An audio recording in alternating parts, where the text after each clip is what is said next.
Hello and welcome back to new number ones for the week of April the 22nd. My name is Corey and you're here with me now.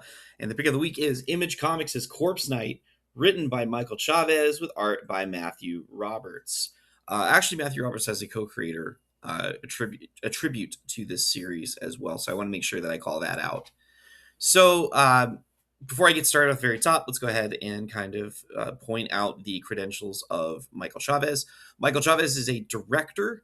He has done two of the Conjuring movies, The Nun 2, and some other movies as well. This is his first jump into comic book writing. And I know this because there was a lovely little letter in the back of the issue for the reader, essentially, kind of with Chavez explaining himself and where the inspiration for Corpse Night came from while making The Nun 2. So there's your idea. This is a horror comic first and foremost. It's also a comic about a father and a daughter, or father and his children. Uh, and yeah, before we get any further than that, I will say that Michael Chavez, like many people who make the jump into comics from another uh, medium, has kind of talks about how he was under the assumption it was going to be like storyboarding, but it's not. It's a little more involved than that, and he had a great editor and creative team that helped him out. So good on that. It's always nice to see when someone recognizes when they're in unfamiliar territory and seek out help and understanding. So it shows here in the book. This is very well done. Kind of to get that out of the way. So as we always look at with our new number ones, we look at, is the world established? Is our main character established? And is there enough meat on the bone for follow-up issues that make you want to read? So let's go ahead and kind of talk into it. This is a period piece set in France during the age of Joan of Arc.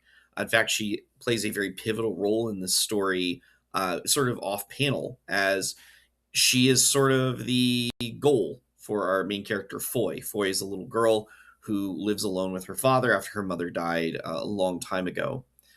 In the course of the story, her father is killed defending her. She prays to God, and her father rises from the grave to defend her. And now the pair are on a journey to find Joan of Arc to understand what's going on, because her father had told her a story about how Joan of Arc was able to pray a child back from the dead. And perhaps Joan of Arc knows more. So, art wise, very well done. It's very pretty. Colors are amazing. Their colors are done by Rico Renzi, to give him his credit as well. We have a lot of action, a lot of blood. We have death. We have resurrection. It's a good little starter comic for sure for an issue one. So yeah, we meet our main character Foy. We meet her now undead father, who is a hulking menace in a suit of armor and some weaponry.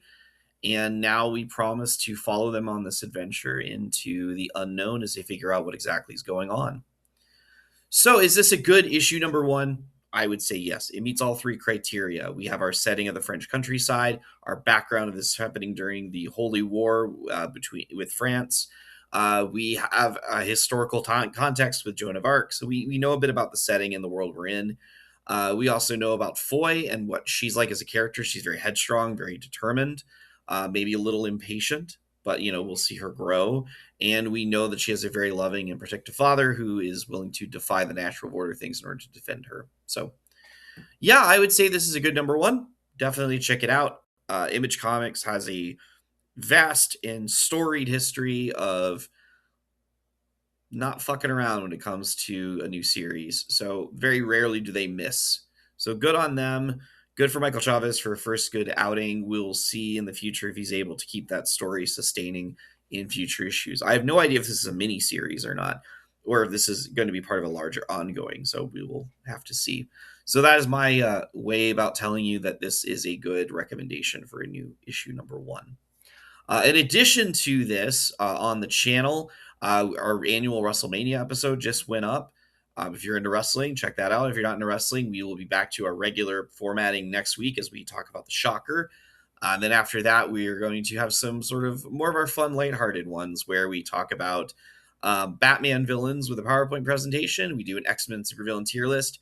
And I believe the plan is we're going to be recording another Avengers auction. And the Avengers auctions are getting pretty dire in regards to team potential. But yeah, that'll do me for the week. I hope you guys enjoy yourself. I'll see you out later. Have a good one.